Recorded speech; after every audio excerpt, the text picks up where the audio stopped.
Bismillahirrahmanirrahim. Assalamualaikum warahmatullahi wabarakatuh. Syukur Alhamdulillah kita dapat berjumpa lagi di channel ini. Shalawat serta salam semoga tetap tercurahkan pada junjungan kita baginda Nabi Muhammad sallallahu alaihi wasallam.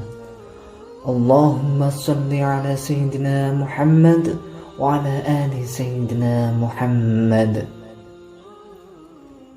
Harapan dan doa kami, semoga Allah Subhanahu wa taala senantiasa memberikan kesehatan, limpahan rezeki, panjang umur, serta ampunan untuk kita semua.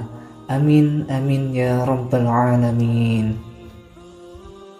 Sahabat beriman yang dirahmati Allah Subhanahu wa taala. Ada sebuah maksiat yang banyak dilakukan oleh manusia yang kebanyakan mereka tidak menyadari perbuatan ini dapat meruntuhkan semua ibadahnya. Dapat tertolak semua ibadahnya kepada Allah Subhanahu wa taala. Walaupun dia seorang ahli ibadah sekalipun, ahli zikir, ahli puasa, ahli tahajud, akan tetapi kalau dia melakukan perbuatan ini, ibadahnya tidak diterima oleh Allah Subhanahu wa taala.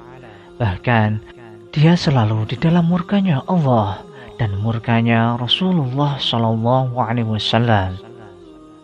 Sebagaimana yang terdapat dalam kitab Al-Jauharul Mauhub wa Munbahjatul Hulub karya Alamah Syekh Ali bin Abdurrahman Al-Kalantani rahimakumullah pada halaman 157, di mana di masa kenabian Nabi Muhammad SAW, dulu ada seorang laki-laki bernama Al-Khomah. Dia seorang yang rajin dalam masalah ibadah, sholat, puasa, sedekah. Namun suatu waktu dia jatuh sakit yang teramat parah, tepatnya dalam keadaan sakaratul maut. Namun entah kenapa Al-Khomah yang taat itu kesulitan untuk melafalkan kalimat La ilaha illallah, hingga sang istri meminta tolong kepada seseorang untuk menemui Rasulullah SAW untuk menyampaikan pesan tentang keadaan suaminya pada Rasulullah SAW. Nabi pun mengutus Bilal, Ali, Salman, dan Amr radhiyallahu anhu untuk datang ke rumah Al-Khomah. Di sana mereka menyaksikan betapa Al-Khomah dalam keadaan yang memprihatinkan. Mereka bertanya-tanya, bagaimana mungkin seorang yang taat pada Allah dan Rasulnya itu kesulitan dalam melafalkan kalimat La ilaha illallah. Lidah Al-Khomah seperti terkunci ketika akan melafalkan kalimat tersebut. Merasa khawatir, mereka kini mengutus Bilal untuk menyampaikan apa yang mereka saksikan kepada Rasulullah SAW.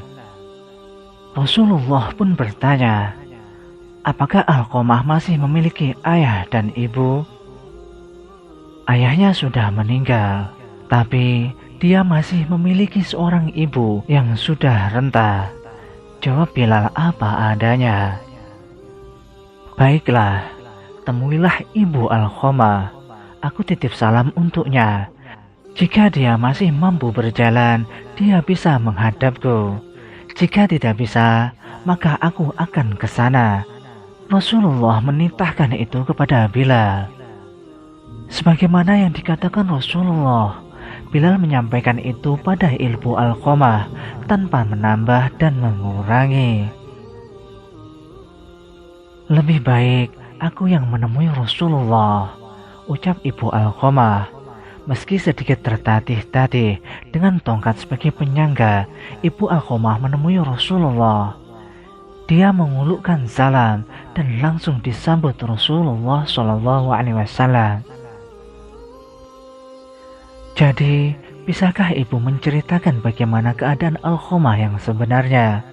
Kenapa dia nampak kesulitan melafalkan kalimat La ilaha illallah? Padahal setahu saya dia seorang hamba yang rajin lagi taat. Rasulullah meminta penjelasan. Karena aku murka padanya ya Rasulullah. Ibu Alqamah menjawab, apakah alasan kenapa engkau sampai murka? Karena Alqamah sudah menyakitiku. Dia lebih mengutamakan istri daripada ibunya. Dia berani menentangku demi menuruti keinginan istrinya. Rasulullah SAW pun mengangguk-ngangguk. Kepala tanda mengerti bahwa yang mengunci lidah Alqamah hingga tak bisa melafalkan kalimat La ilaha illallah adalah karena murka dari ibunya sendiri. Kemudian Rasulullah memanggil Bilal, menyuruh Bilal untuk mengumpulkan kayu sebanyak-banyaknya untuk membakar tubuh Alqamah. Ya Rasulullah, kenapa engkau mau membakar putraku di depan mataku? Bagaimana perasaanku nanti? Tanya ibu Alqamah sedih. Ya, bagaimanapun seorang ibu mana bisa melihat putranya dibakar di depan matanya sendiri. Wahai ibu Alqamah, sejatinya siksa Allah nanti di akhirat akan lebih kejam. Segala amal yang dilakukannya selama ini tidak dapat diterima oleh Allah Subhanahu wa Ta'ala karena terhalang akan siksamu. Kebajikan yang dilakukan jadi tidak berguna dan tidak bisa membantu selamat dari api neraka. Rasulullah menjelaskan, jika engkau ingin putramu selamat dari api neraka, engkau harus merelakan apa yang telah Alqamah lakukan. Baiklah ya Rasulullah, aku akan memaafkan putraku. Aku sungguh tak sanggup mengetahui jika anakku akan masuk neraka karena diriku. Ibu Alqamah berucap sungguh-sungguh. Rasulullah lalu memerintahkan Bilal untuk mengecek keadaan Alqamah, memastikan apakah Alqamah sudah bisa melafalkan kalimat La ilaha illallah atau belum. Karena jika sang ibu mengatakan semua itu hanya karena malu, bukan dari hati, maka apapun bisa terjadi. Namun ternyata ibu Alqamah sungguh tulus telah memaafkan putranya. Karena ketika Bilal sampai di pintu rumah Alqamah, dia mendengar Alqamah mengucapkan kalimat La ilaha illallah. Bilal lalu masuk dan memberitahu apa yang sebenarnya telah terjadi pada keadaan Alqamah itu. Tentang lidah Alqamah yang terkunci, tidak bisa mengucapkan kalimat syahadat karena mendapatkan murka dari ibunya. Bahwa segala amal yang dilakukan Alqamah tak dapat menolong karena murka seorang ibu kepada anaknya. Dan hari itu setelah ibunya memaafkan Alqamah, dia pun kembali ke rahmatullah. Dia lalu dimandikan, dikafani dan disolatkan oleh Rasulullah SAW. Setelah dikuburkan, Rasulullah SAW berkata, Wahai sahabat muhajirin dan ansor, barang siapa yang mengutamakan istrinya daripada ibunya, maka ia mendapatkan laknat dari Allah, para malaikat, dan sekalian manusia. Allah tidak akan menerima amalnya sedikit pun, kecuali kalau dia mau bertobat dan berbuat baik pada ibunya, serta meminta ridhonya. Karena ridho Allah tergantung pada ridhonya, dan kemarahan Allah tergantung pada kemarahannya.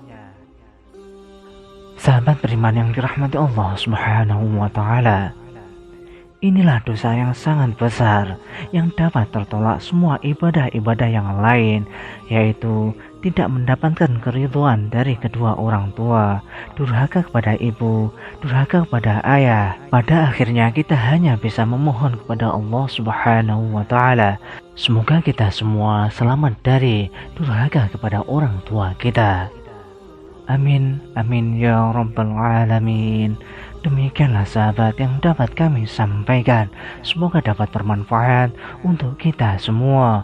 Wallahu a'lam bishawab. Wassalamualaikum warahmatullahi wabarakatuh.